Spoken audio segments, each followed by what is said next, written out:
In this video, we are going to discuss about broadcast storms. So what is broadcast storms here?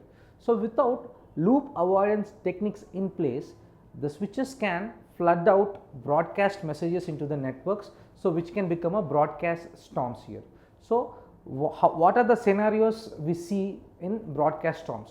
First we will discuss here that you have a host A, host B and host C and host D connected with switch A and switch B, which is having interfaces as FS01 and FS02 here. Consider a situation where host A sends out a broadcast. So when host A sends out a broadcast, you see that the sequence of steps are followed here. A switch A will forward the frame out of all interfaces except the host A. So if you see here, when host A is sending a broadcast message to switch A, then switch A will send to all the interfaces about this frame except for host A here. Coming to host B, will receive a copy of this broadcast. So since switch A is connected to one interface to host B, so host B will receive a copy of the broadcast, and notice that the frame would not go out of interface FS01 and FS02 also. So if you see here, for ease of understanding, so let simply call in such way that frame going out of FS01 and frame while going out of FS02 here, so these are not possible here.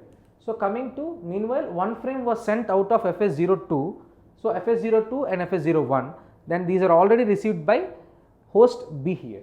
So let's call these frames here 3 and 4. So coming out of switch A, FS01 and FS02, and switch B FS01 and FS02. So frame 1, frame 2, frame 3 and frame 4 are given as a names here. So when switch A receives frame 3, it will flood it out of all the interfaces again here, so including FS01. So since it receives the flood from frame 3 from FS01 interface again, so again it will flood out all the frame information to all the interfaces including the FS01, and when frame 4 is received, then including out of all interfaces, it will send or flood out the frames to all the interfaces including FS02 here. This means host B and host A both receive two broadcasts here. So since remember that host A was originated the broadcast and the host B is already having a copy. So here what happens, that worst part is the two frames are sent out to switch B here. So switch B is receiving two frames, but actually from the source host A only one frame is released. So these are called broadcasting storms. And what are the scenarios we see?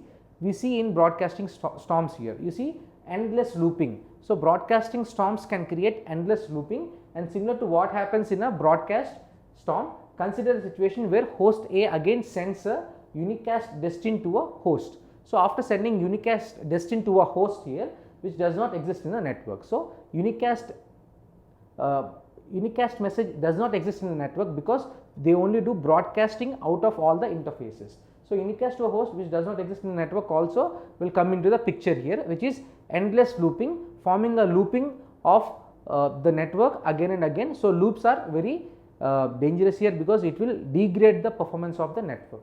Coming to duplicate frames, consider a situation where host A sends a frame out to a destined host D. So the destination host is D here.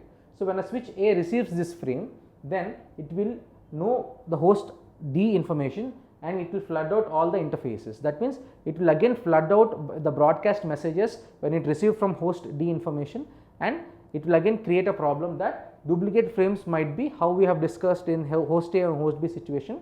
The duplicate frames also will be forwarded to other switches. Then instead of receiving one frame, they will be receiving multiple frames and duplicate frames are formed here.